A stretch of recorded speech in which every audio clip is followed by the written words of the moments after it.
സദൃശ്യവാക്യങ്ങൾ 3-ാം അധ്യായം 26-ാം വാക്യം. യഹോവ നിന്റെ ആശ്രയമായിരിക്കും, അവൻ നിന്റെ കാൽ കുടുങ്ങാതെ വണ്ണം കാക്കും. ദൈവം നൽകുന്ന വാഗ്ദത്തങ്ങൾ പ്രാപിക്കാൻ ദൈവം നൽകിയിട്ടുള്ള ഉപദേശം അംഗീകരിക്കുകയും അനുസരിക്കുകയും ചെയ്യണം. തനിക്കിഷ്ടമുള്ളതെല്ലാം ചെയ്തിട്ട് ദൈവത്തോട് പരാതി പറയുന്നതിൽ യാതൊരു കാര്യവുമില്ല. ആരോഗ്യം ദൈവം വാഗ്ദത്തം നൽകിയിരിക്കുമ്പോൾ ശരീരത്തിനും മനസ്സിനും ഹാനിയാകുന്ന ഭക്ഷണവും ലഹരിയും ഉപയോഗിക്കുകയും ക്രമമില്ലാത്ത ജീവിതം നയിക്കുകയും ചെയ്ത് രോഗബാധിതമായിട്ട് ദൈവത്തെ പഴി പറയുന്നത് പോലെയാണ് അത്. ഇവിടെ ദൈവത്തിൽ നിന്നുള്ള ജ്ഞാനത്തെ തള്ളി തനിക്ക് ബോധിച്ചതുപോലെ നടന്നിട്ട് അനർത്ഥത്തിൽപ്പെട്ടാൽ ദൈവം ഉത്തരവാദിയല്ല. എന്നാൽ ജ്ഞാനത്തോടെ കാര്യങ്ങൾ ചെയ്തിട്ടും അനർത്ഥം വന്നാൽ മനുഷ്യന്റെ പരിമിതിയും ബലഹീനതയും അറിയാവുന്ന ദൈവത്തിൽ ആശ്രയിക്കുമ്പോൾ അവിടുന്ന് ഉറപ്പായും സഹായഹസ്തം നീട്ടും.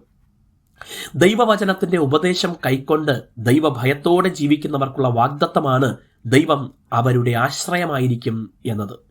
ഏതു സമയത്തും ആശ്രയിക്കാൻ കഴിയുന്നത് ദൈവത്തിൽ മാത്രമാണ്. എത്ര വലിയ ജ്ഞാനിയായാലും ദൈവത്തിൽ ആശ്രയിച്ചേ തീരൂ എന്ന വിലയേറിയ പാഠം കൂടെയാണ് ഇത് നൽകിത്തരുന്നത്. മനുഷ്യർ കേവലം ജഡം മാത്രമെന്നും ശ്വാസം നിലയ്ക്കുമ്പോൾ അവസാനിക്കുമെന്നും തിരിച്ചറിഞ്ഞ് ദൈവത്തിന്റെ സഹായകരം എപ്പോഴും തേടണം.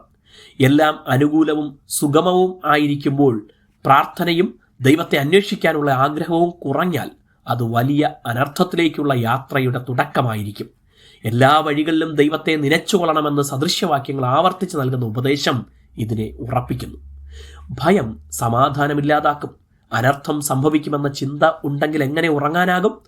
ദൈവം തന്നെ സംരക്ഷിക്കുന്നെന്ന ഉറപ്പ് സുഖമായി ഉറങ്ങാനും ആത്മധൈര്യത്തോടെ ജീവിക്കാനും ആശങ്കപ്പെടാതെ പ്രവർത്തിക്കാനും നമ്മെ പ്രാപ്തരാക്കും.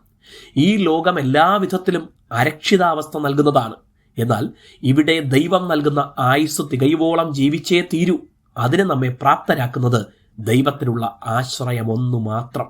ദൈവം നിങ്ങളെ അനുഗ്രഹിക്കട്ടെ.